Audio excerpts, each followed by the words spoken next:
Okay, so for example 6, we want to solve an application with a cubic function. So a mound of gravel is in the shape of a cone with the height equal to twice the radius. The volume of the cone in terms of the radius is given by v, which is equal to 2/3 times pi times r cubed.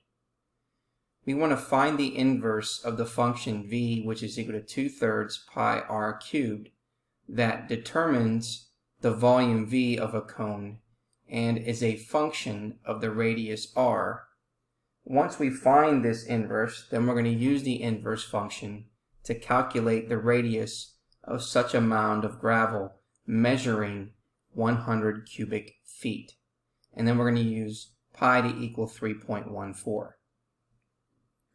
Now we're going to start with the given function for v, and notice that the meaningful domain for the function is that r has to be greater than or 0, since negative radii would not make sense in this context, nor would a radius of 0. Also note that the range of the function, hence the domain of the inverse function, is v greater than or equal to 0. So we're going to solve for r in terms of v using the method outlined previously.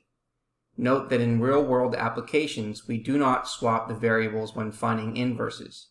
Instead, we change which variable is considered to be the independent variable. Okay, so before we begin solving v, which is equal to 2/3 pi r cubed, solving for r, we need to make note again and highlight something that's very important that we had just read. Okay, and it says here that note that in real-world applications, we do not swap the variables when finding inverses. Instead, we change which variable is considered to be the independent variable. So that's very important for us to make note of when we're solving real-world applications. Okay, now, so here is our equation.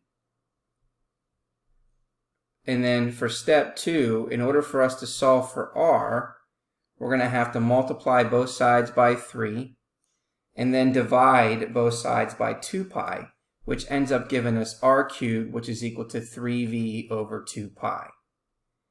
And now, in order to solve for r, we'd have to take the cube root of both sides. So now r is going to equal the cube root of 3v over 2 pi, and then we're going to solve for r. Now, this is the result stated in the section opener. So now evaluate this for when v is equal to 100, which is what they wanted to they gave us at the beginning of the question, and that pi is equal to 3.14.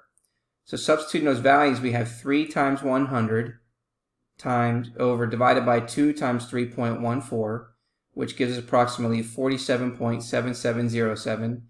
And taking the cube root of that, we get approximately 3.63.